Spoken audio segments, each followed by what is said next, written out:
All right, testing 1 2, testing 1 2. Peace. What's up, Kelly? Peace. What's going on?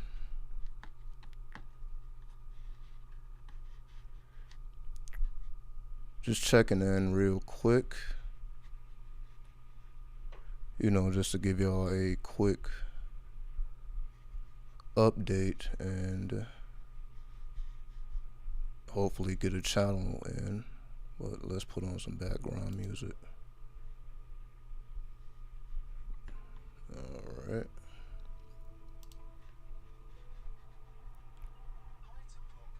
What's up, Osmosis? What's going on?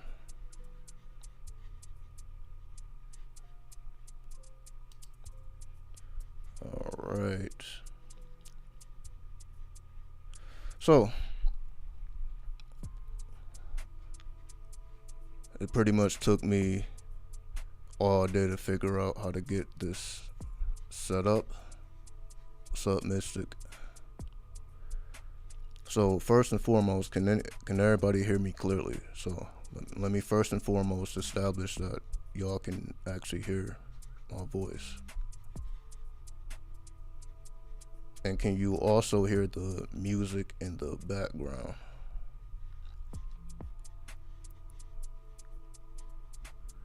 But if you can hear me and hear the music in the background, then we're good with the audio. Because I'm pretty sure y'all can already see me. So we just want to make sure that the audio is cool. So once we establish that, we can go ahead and get to the technical part of things. So just let me know. Somebody let me know. Can y'all actually hear what I'm saying? Or y'all just looking at me? Do I need to configure? Let's see. Crystal clear? Alright, cool. Yeah, it just took all day. The sun is not even up no more, as you see. The sun is not even up. I couldn't even present to y'all with the Las Vegas sun. So that's just how long it took. All right. So what's been going on? Well, as y'all see, I had to upgrade the system. I had to upgrade everything. So not only do I have a new mic, as you see, the audio is better than it was, but I had to get a whole nother laptop, right? So this is a whole nother laptop, whole nother audio interface, and the camera, of course, is the iPhone, the latest iPhone, right? So a lot of money has went into this. So when y'all ask where I've been, I had to stack up and then invest into the product, as we see, right? So I'm just popping up real quick just to let y'all know what's been going on. I had to get everything established, as you see. So now we will have visuals. The visuals are A1. So we up to date with the visuals. We're going to be up to date with the audio, right? Not only do I got the mic, I got to get a cloud lifter to make the mic even more louder without adding more background noise. So hopefully y'all don't hear too much background noise. So the reason you wouldn't hear background noise is because of an added accessory, right? So it's not just a mic straight out the box, right? So just letting y'all know how to take some time and configure all these things. And I'm like, okay, I might as well show y'all some art.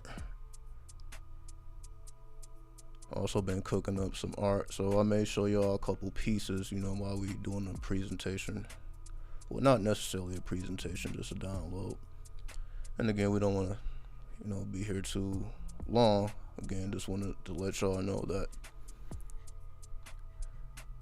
haven't forgotten or anything like that. Just really had to put some real money, real stacks behind the professionalism, right? So moving forward, everything is professional at this point, right? So that's basically what it was. I'm like, all right, y'all didn't see me in the, off the cell phone, off regular mics. Y'all didn't see me just doing regular stuff. So we done been there, done that, right? There's no need to continue doing all that. So I'm like, let me fall back and get the resources together so we can present in like everybody else, right? So that's just what it is, right? So let me see. Let me see what pieces I can pull up. Give me 1 second here. I also, been producing a couple beats or whatever. I'll let y'all hear a couple beats again, so we don't have to be extra serious, but just want to make sure that we get everything established here. So hopefully the voice is now more ASMR-ish, right? Hopefully the voice is more relaxing, right? Because we want to make this a whole experience, not just a talking head type energy, right? So let me see here. Let's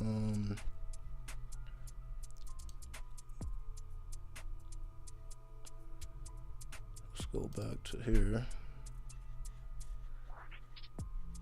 So let's see if we can get some pieces pulled up. In the meantime, the reason why I called this Channels from the Underworld, because this is the 18th day. The 18th major arcana, of course, is the moon card. The moon card deals with the underworld. So I'm like, okay, let's actually, make sure that the presentation is on point and actually in accordance to what's going on, what's been going on, and why it had to be the day of the underworld and not the day of the sun, which is tomorrow, or the day of the star, which was yesterday. It had to be the 18th degree. So the reason we want to deal with the 18th degree in particular, deal with the energy of the moon, or we can say Pisces, right? If we want to be more particular, we're dealing with the energy of Pisces. And whenever we're dealing with the energy of the Pisces, we know that we're dealing with the unconscious mind. We're dealing with the psyche. We're dealing with all the things that are repressed, whether they are repressed emotions, desires, thoughts, memories, what have you. All those things are represented as what we call the alter ego. Because we know the ego is what we have developed to function in this matrix. So the alter ego will be all the things we had to suppress in order to function. Because in order to function, it had to be at the cost of something else. What's up, Immortal 72? It is what it is, right? Good to be back. You know what I mean? It's always an honor to be amongst the elite. So we always want to establish again the 18th degree, dealing with the underworld, dealing with all the things that we had to repress in order to build up what we call the ego. So this is essentially, we can say, the essence of Rahu, because Rahu represents the demon that became a head without a body, but immortal, that became a immortal head. His desire was immortality. He became immortal, but he lost his body. So of course he wasn't thinking that he will lose his body in order to become immortal, but he did get his wish granted. So that's essentially what we're establishing with the 18th degree when we're dealing with the underworld. It's when we start to understand the cost of what is all the things that we have to essentially suppress in order to project, then we begin to realize that this energy doesn't really go anywhere. It's all funneled into what we call the collective unconscious. The collective unconscious represents the archetypes, where we are essentially all interconnected, right? As we call the quantum entanglement. Quantum entanglement, the scientific way of saying collective unconsciousness. This is basically when two atoms have interacted, they will always be connected no matter the time or distance. So they can be worlds apart, but they will always reflect each other's nature. They can always influence each other regardless of the space between them. So this is essentially what quantum entanglement is influence regardless of distance or space or time, which is what the collective unconsciousness is. So this is why you can have a dream of an experience you never had before, and it becomes something that affects you tremendously. As we call, dreams that reveal things that are, you can say, sometimes nightmarish, things that would sometimes wake you up out your sleep. Sometimes we may think, okay, we're being spiritually attacked, or it's some type of negative entity, trying to do some sinister things. But most of the time, it's really just our own alter ego reminding us that these are energies and vibrations that must be dealt with or sorted out. It's essentially, you can't just leave the unconsciousness a mess just because all the energy is funneled down there. At some point, you have to sort the energy out so that it flows properly. So even though it's, you could say, dark, negative, or sinister, it still has to have a proper flow.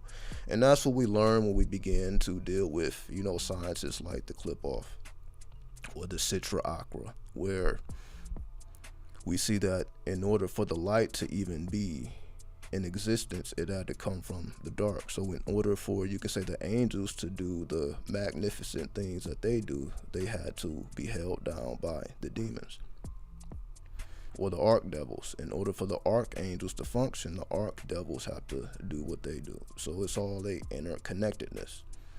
That's why you can say they can't destroy each other. Just like we all have two Qareens. You have a, you can say, positive Qareen and a negative Qareen. As in cartoons, we see it as the angel and the demon on the right and the left shoulder, right? When you make salat as a Muslim, you give salams to the left and the right, which is your Qareens. So every time you make prayer, you're saluting, because you know that they are always present and always recording and documenting. So Qareen is just another way of saying jinn, your personal jinn. We all have a personal jinn. In newer terms, you can say thelemic terms, we call it the holy guardian angel, right? So before they were calling it the holy guardian angel was the Qareens, right? So these things have always been documented. So even before the religion of Islam, these things were already in existence. It was just slightly changed.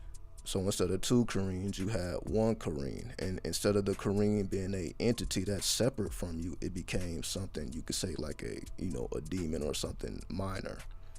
Instead of something that is, like we would consider AWAS, something with super intelligence. So this means that all of us, we have access to super intelligence via our personal Qareens. However, as we now understand, one of them is sinister and one of them is benevolent. So you have to do certain rituals to, you can say, appeal to the benevolent or the sinister to get their attention in order for them to reveal, you can say, the wisdom to you. As we see, everything has a cost. So that would be the point of actually doing rituals. People make it about entities and things outside of themselves, but as we see, most of the time you're really just tapping into your own personal Qareens, your own personal jinn, your own personal holy guardian angel. It's not really something that's not assigned to you. You're tapping into what's actually assigned to you, something that will be attached to you for the rest of your life. It's not going anywhere, so you might as well be acquainted with it. So in the sense of the alter ego, you can say the alter ego just represents the demonic jinn, and the ego represents the benevolent jinn. What we project, we try to project the best aspects. However, we also have sinister aspects. We're just able to suppress it. We're able to not show it, right? It doesn't mean that it doesn't exist. We're just able to keep it tame. As we see, that just means that we have two sides, two natures, two Qareens that we keep under control, because we don't want to be overly benevolent and forget that we have a demonic jinn, and we don't want to be overly demonic and forget that we have a benevolent jinn. We course through the middle, and that's what we call the middle way or the middle path. It's appealing to both of your Qareens and not preferring one over the other. So instead of saying the right hand path or the left hand path, you appeal to them both, because you know that why only appeal to one if you got this other one attached to you too that ain't going nowhere. You might as well get to know them both, instead of, okay, I'm just about to neglect the demonic one because it's demonic. Well, there is no reason to neglect it, because it contains wisdom that supersedes your own. And in order for us to gain supernatural intelligence, we must, you can say, do business with our Qareens. So it's not really any need to go outside of that unless you want to, but it's not necessary, because essentially you can say your Qareen represents your spiritual agent that allows you to connect with other spiritual energies and beings, and all that. All the of things that we consider spiritual goes through the Qareen. Because as we know, it's not happening with the physical body, it must happen with the more etheric essence. Well, the more etheric essence represents the Qareen. So that's you on a more etheric level, but it's also a separate entity, so that it has its own intelligence. It's connected to you, but it has its own intelligence. That's really just the theory of the twin God, which we find when we study the clip off, where God is monotheistic, in religion. However, in the clip off, God is dual. It's like it's two heads with one body type energy, and they don't get along, but they're connected nonetheless, which is, as we see, more realistic when we just take a look at the world around us. Even when we take a look at our family, our co-workers, any type of group or organization we must be a part of, we see that it's a love-hate situation. That's not really something we can get away from. It's just a law of nature. And once we understand the light and the darkness of it, and again, this is the whole purpose of studying the Kabbalah and studying the clip off, because you know that you have two Qareens. That's why it's necessary to study both. That's why it's necessary to do light magic and dark magic, white magic and black magic. That's why these things are necessary. It's just you expanding your etheric sides, things that already exist that you inherited at birth, not something that you're trying to become. These are treasures that you were gifted at birth, and now you're just taking the journey to unlock what those treasures are. And essentially that's what life is. Life becomes forever a gift, because you know that you were given presents at birth, and you just go through life unlocking your gifts, things that were given to you by the stars, not things that you earn due to your labor or any type of physical activities, things that were earned through spiritual activities. That's essentially why we know that we are immortal, because we forever give ourselves gifts that we discover throughout life, which is the whole purpose of living in the first place. Why would you continuously reincarnate over and over? It seems like it would eventually get tiring to live and die, live and die, live and die, unless there is some type of background energy going on where you're building, you can say, your own astral temple, and you're going through these experiences because, like, all right, if I want new experiences, I got to go through the hellish activities, meaning the clip off. I can't just settle with the Kabbalah. I also got to understand the clip off. I have to understand the sinister and the negative, also the positive, and things that expand. I have to understand what separates in order to understand what expands. So you balance your dual natures because we understand, again, the clip off. Thaumiel, which is the opposite nature of Kepher. That's where you find Satan and Maluch or Maloch. Alright? You find them both there. So it's not just Satan by himself or herself. It's Satan and Maluch or Maloch. Right? Which you can say the most demonic and sinister energies you can think of. But they coexist. And you can say, like, what type of combination is that? Like, who thought of that type of combination? Why would those energies even want to coexist? Because it just represents a law of the universe that is, and particularly hidden. But it's there, and it's discoverable when you know what to look for. And that's why you make your journey into these paths, as we call the tunnels of Set, because you begin to discover laws that are real, but they're just not talked about. They're not going to discover them doing regular things. You got to do irregular things to discover these things, and that's the whole purpose of why initiation, you can say, is required, because once you learn certain truths, you have to move with a certain type of responsibility, and that's what the trial is. The trial is to give you the right responsibility to hold what you are about to require, because that's not something you can just acquire without going through a change. Each law requires you to change, because it will change how you look at things. So you must change before you even encounter it. That's just how that's why it's all, when you deal with demonic energies or underworld energies, it's energies that's ripping you apart or burning you up, or it's something that's trying to break you down to the smallest particle, all for you to resurrect. Like in the deepest levels of hell, it's like you just continuously get smashed and eaten and broken apart, and then you just resurrect, and then it happens again, and you resurrect, and it just is endless. And some, like, even me imagine that is funny.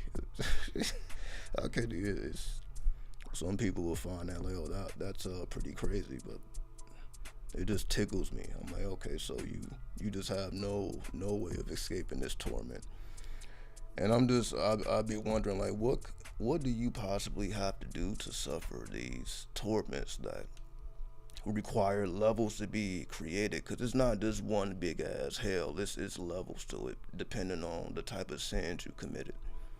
So depending on how big of a sinner you was, it's separated by levels. So it's like, if you was a little sinner, then you on the higher levels. But if you the big sinners, then you at the lowest levels. But then when you look at who are present at those deeper levels, like, for example, like one of the beings that are present in the lowest levels is, Judas, the one who gave up Jesus in the mythology. They pretty much consider him like, okay, yeah, you committed treachery. You turned on your own kind. So that's one of the worst sins possible. So you deserve to be in the pits of hell. Not just hell, you deserve to be in the pits. So these things are divided into degrees and levels, and it's just kind of crazy. Like, if you're a regular person, I'm not even sure, like, how you would even be a big sinner, because that would, like, be unnatural. However, from a pagan perspective, it would be very natural. So I guess it all depends on if you still look at things from a religious perspective or a pagan perspective, because we know all religion was founded on pagan concepts and ideas. Religion just represents the sum total of those ideas, so that those tribes were able to come together and become more powerful that way, which makes sense. That's why it's about business and politics, because it was always about that. So in a sense, religion makes sense to exist, because why have the 12 tribes separated when you can just have them united and they're all more powerful, as opposed of staying separated? You can say the difference between the Old Testament and the New Testament. The Old Testament, tells you about the tribes and the differences and what qualities they have, what qualities the other ones have. We would consider that the 12 zodiac signs. So you can say, okay, we understand that the 12 zodiac signs are different. You should get to know each and every one of the zodiac signs to understand how they influence you personally, more so than how it influences other people. You probably should do that. So once we make it to the New Testament, however, then now everything is united under one umbrella. Now you're like, okay, they're just saying what you already knew at this point. Yeah, you probably should study everything because everything affects you. So just because you're a Pisces, Scorpio still affects you. Just because you are Aries, Sagittarius still affects you. All these things are dispensed into what we call 12 houses.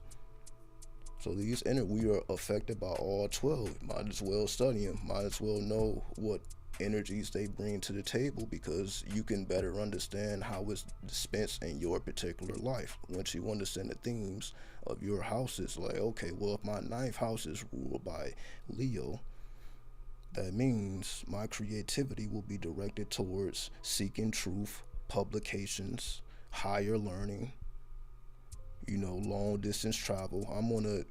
You're going to get your creativity from those activities. That's just how you're going to be wired. Those things will expand you. So when you know that ahead of time, like, okay, well, I know that my 9th house has to be centered around the idea of fun, because the idea of Leo represents fun, creativity, having fun, leisure, the idea of leisure. So when it comes to the 9th house, you can say, okay, that becomes vacation. That means you will get your greatest downloads when you're at leisure, when you're on vacation.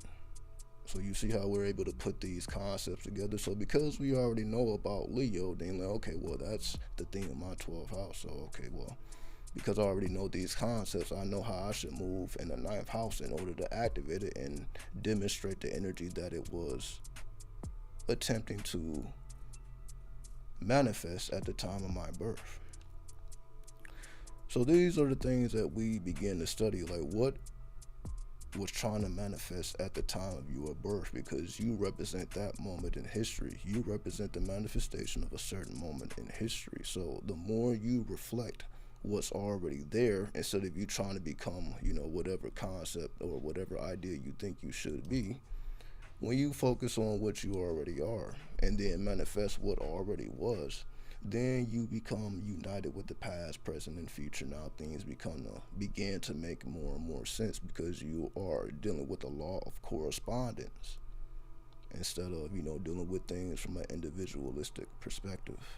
You begin to connect the dots. Okay, I see how the ego is connected to the alter ego. I see how the conscious is connected to the unconscious. I see how these things must be studied individually in order for me to understand them when they begin to connect together. That's the same thing with the tarot. You study and observe the individual components and elements, because at some point they begin to fuse together. And if we just consider 2 card combinations to 7 card combinations, there's over 2 billion possibilities. And if that went over your head, let me say it in a different way. So the tarot contains 78 cards, right?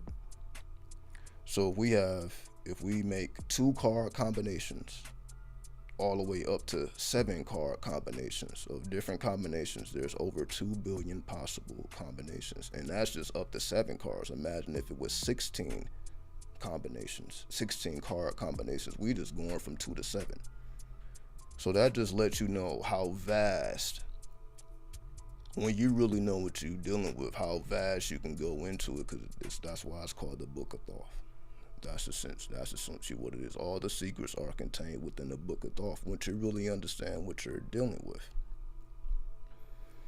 So Once you go beyond the fortune telling aspect of these things, once you go beyond the philosophy and you understand that, okay, these things are leading me to laws that are meant for me to discover, because otherwise I wouldn't care about none of these things. The whole reason why you would even care about these things or these concepts is because your soul is led to discover things that are forbidden or unknown, things that you have to go above and beyond to get, things are beyond, you can say, the everyday normal human existence and living. That's why we do ritual, that's why we do initiation, that's why we do trance, that's why we do the meditation, that's why we do the astral traveling, that's why we do the lucid dreaming. The whole reason why you're interested in any of these arts is because you know that you are beyond and above just the physical.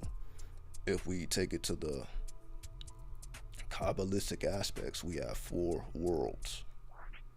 The physical just represents one of the 4. So if we know, okay, we got 3 other worlds we exist on, you might as well become familiar with these worlds. And in order to become familiar with these worlds, you must become more and more sentient, or more and more vast, or aware that you are more than just the physical shell. And the process of becoming aware of your multiple aspects of existence, again, that's why we study things like the Holy Guardian Angel or the Qareens. And, you know, what's up? Greetings from Russia. What's up? What's up? Salute, salute. What do you think about backdrop people, NPCs? NPCs are there for your study and observation. It's definitely not anything to be taken seriously. Whatever people choose to do with their life, whatever direction they choose to go in, should be of no concern to you. However, you always understand that whatever they are doing, whatever they are in accordance to their archetype. That's the one consistency with all people. So this is not something that they're doing consciously, it's something that they're doing unconsciously. So this is why these things become important. So you're like, okay, regardless of who a person is, whether they know about the occult or not, they can be the most religious person on the planet. If you break down their archetype, it's going to be exact. Like, oh, they behave in the same way their archetype does. So whether they're pagan, whether they're Christian, whether they're Islamic, whether they're Jewish, it doesn't matter. They still behave in essence of their archetype. So that is the one consistency you're going to find when you begin to study and observe, the occult aspects of these things, the astrology, the numerology, the tarot. You begin to see these things in real time, and you take it off the paper, and you actually put the cards down, and you begin to find these things in real time, because you like, okay, life is just a combination of tarot cards. So it's just knowing the individual components, and when you know the individual components and the formulas, the possible formulas you can manifest from these 78 dimensions, as we see, is endless. You can manifest endless components with these 78 dimensions when you really understand what you're doing, because these are, as we see, the 22 aspects of your own consciousness. Each of these archonic secrets, they're called secrets for a reason. The major and the minor secrets, they're called secrets for a reason, because unless you undergo this study, you will never discover these things. These are not things you just stumble upon because you live life, and you just, you just learn as you get older type shit. That this is not what this is. These are things that you must undergo an intense study to really know these things, not just from a 2D level, not just on pen and paper, but you are seeing these things manifest in real time, internally and externally. As above, so below. You begin to see the law of correspondence, and before you see the law of correspondence, we go through the law of mentalism, which is, we begin to see, okay, these is multiple worlds. Mentalism means 3 out of the 4 worlds are mental.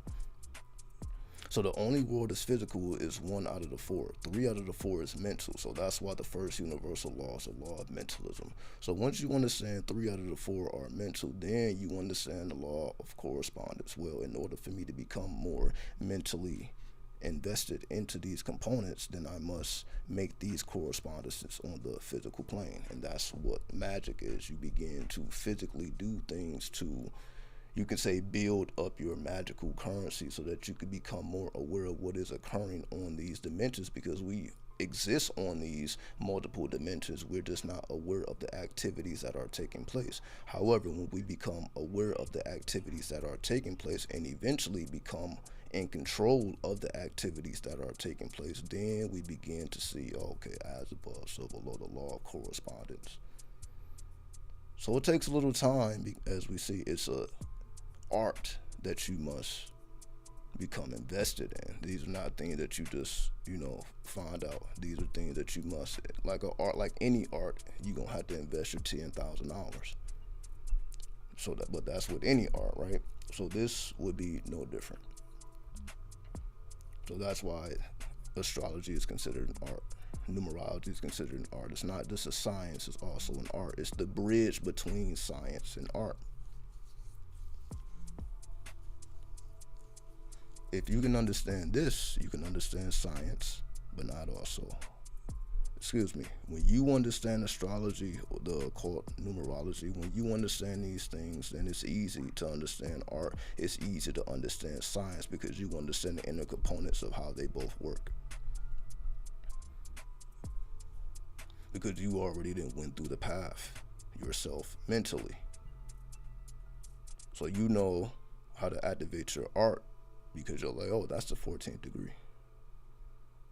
That's the 14th major arcana. That's the energy of Sagittarius. Where is that within my particular vortex?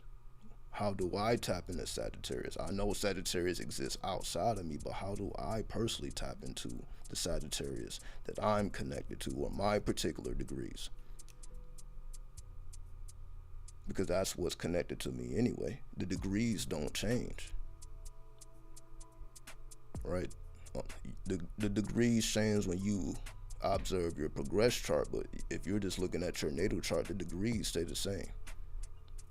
So those degrees are particular. Those energies are very particular. So that's showing you a particular lesson. That's showing you a particular path to understand a particular art when you truly understand what you're looking at. But of course, on the surface, it doesn't really look like much. It just looks like a bunch of numbers and symbols arranged in a circle.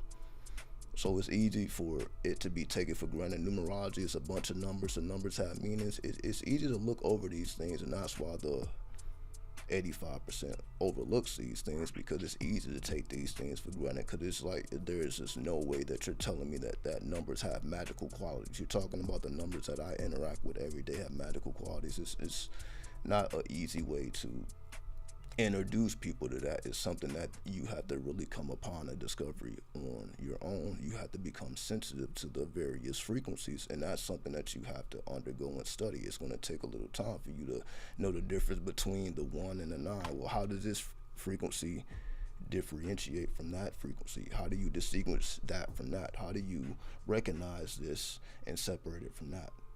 So you see, you may be dealing with 3 different energies. Can you identify the 3 energies that you are interacting with? Can you separate the elements into individual components? See, this is the alchemical thought that takes place when you understand, okay, everything you dealing with is alchemical combinations. So if your address, for example, is 711, and you break that down into alchemical components, like, okay, you can break it down to a 7 and an 11. Like, okay, well, the 7th degree of the major arcana represents the chariot, then the 11th degree represents adjustment. So it's the chariot and it's the adjustment, or you could say Cancer and Libra for people who don't know the lingo. The energy of Cancer, the energy of Libra. So Libra is the 7th house. Cancer is the 4th house. Cancer represents, you could say, your relationship with what you consider God or the divine, the God, the goddess, the divine, your relationship with your holy guardian angel. That's just what we would just call it, right? The 4th house is your relationship with your holy guardian angel, and the 7th house is your relationship with people on an individual level, on a personal level. It represents your personal relationships. And that's why the 7th house represents things like marriage. So it's not like your friends, it's like your significant other because you're doing business. It also represents your spiritual relationships. So you can say marriage will be an example of a spiritual relationship. So the 7th house will represent your spiritual relationships, your spiritual allies. Then the 4th house is your relationship with the divine. So when you put those two aspects together, the 7 and the 11, then you understand, okay, I know what I must do in this 7-11. So you see how easy that is? When you know it, then you know what to look for, you know what to recognize, and you're like, okay, I'm here to develop spiritual allies, and that will help me to connect with the divine. My connection with the divine will be enhanced when I enhance my spiritual allies, when I participate in things like sacred marriages, which is marriages to spirits, or in this case, jinn, because jinn was one of the aka spirits that people were able to marry. So as you see, it's levels on levels on levels on levels. It all depends on what a person is ready for and how deep you're willing to go into initiation to discover things that you simply won't know otherwise. Some people get a kick out of it, some people can care less. So it all depends on your personal interest.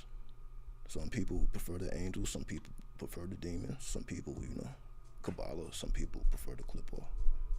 Some people like all of it, some people like none of it. However, I told y'all I was going to show y'all some art, right? Just been sitting here downloading. So give me a second here. Let me see what I can pull up. Let me see what I can pull up. What have we been doing?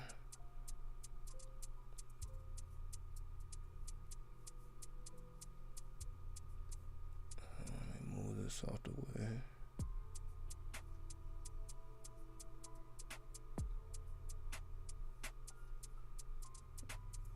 Okay. Here we go.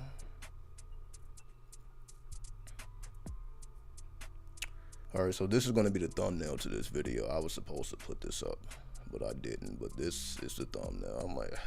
I went through this hassle to make this thumbnail. I didn't even put it up. Well, I'll put it up once we're finished here. But let me put this on the screen so y'all can see it. Make it a little smaller. Alright, there we go. So let me see if I can bring it up now. Yeah, there we go. So here's this will be the thumbnail. So as you see the type of time that I'm on. Alright. See if we can make it a little bigger.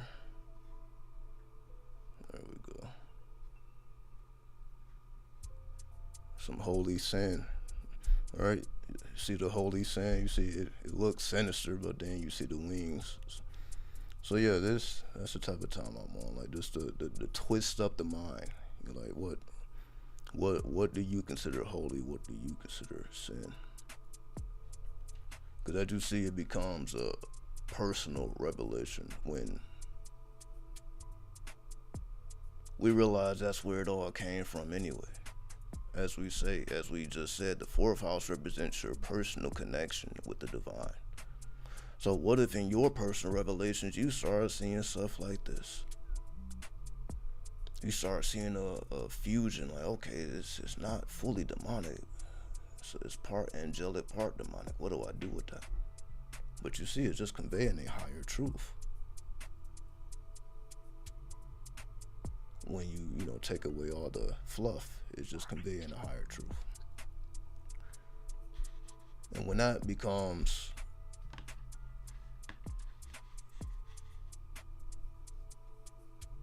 the obvious, then everything changes. Let me see what else I can show. Again, just giving y'all a little sneak peek of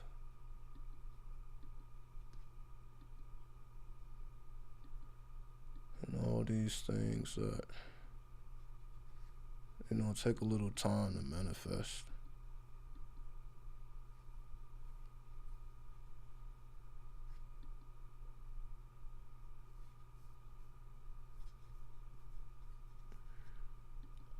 Oh yeah, I was supposed to be letting y'all hear some of my some tracks. Yeah, let me let y'all hear a beat, and then show a couple things, and then we get up out of here.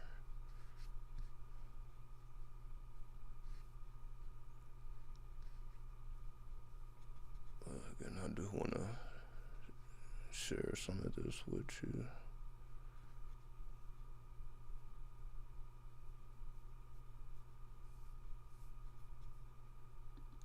But of course, as you see, this has all been done in a moment. Otherwise, I would have already had this stuff set up. So bear with me here.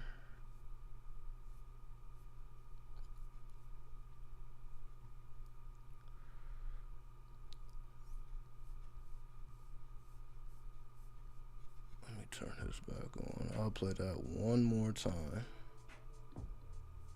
And again, I was just supposed to be until I was playing my own stuff.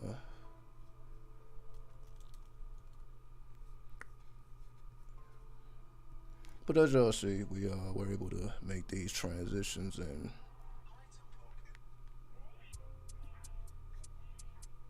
figure all this stuff out without any lag.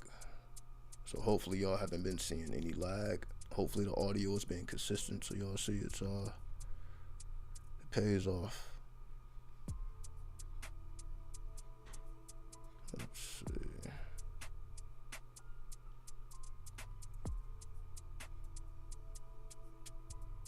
Here we go.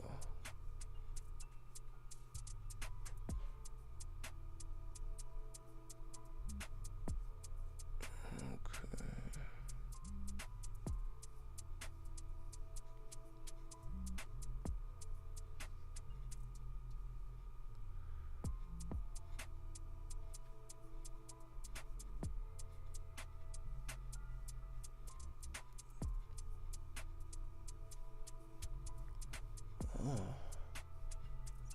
I don't even think I have it in the iCloud. That's what's going on. I don't even think it's in here. So I'm going to move it over. Okay, so I'll do that. So I do want to let y'all hear it. We're not just going to dip out without letting y'all hear some tunes.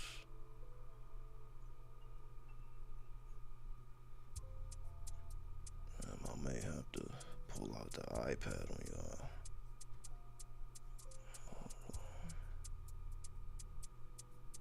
Okay, wait, I think I know how to find it.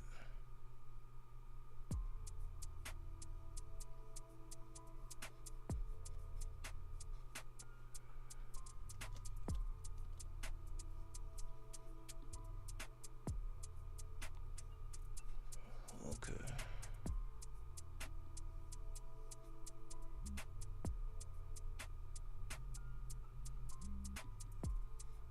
Let's see.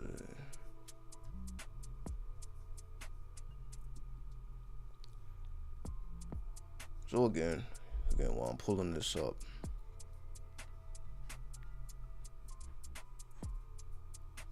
yeah, we want to see documents. The underworld is really just you becoming acquainted with what always is, what always was, and will always will be.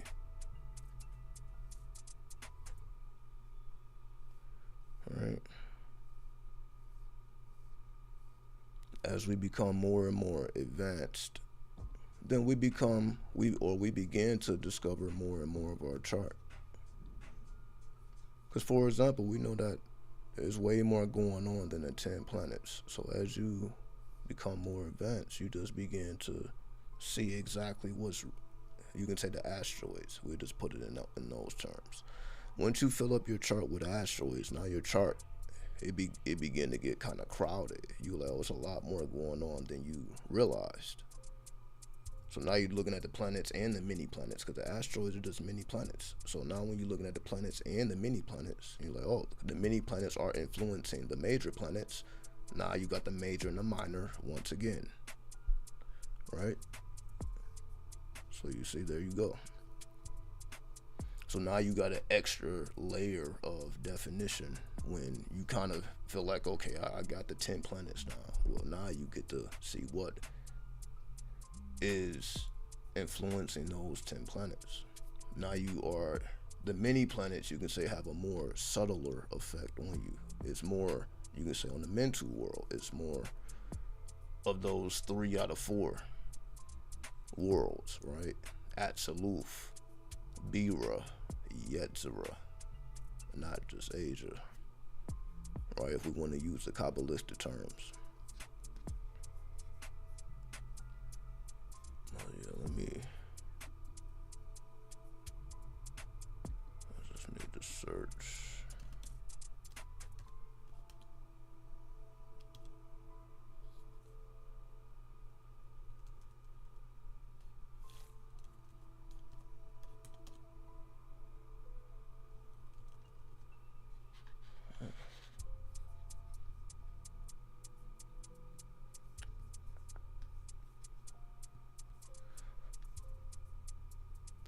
Oh, okay, here they go. It was literally right in front of me.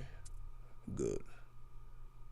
Cause I was like, yo, I don't know where this stuff is. All right, okay, finally, I got it. Okay, so let me see.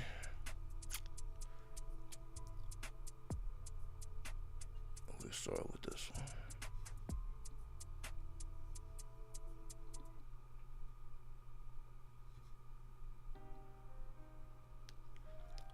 I'll turn it up a little bit so y'all can just feel it.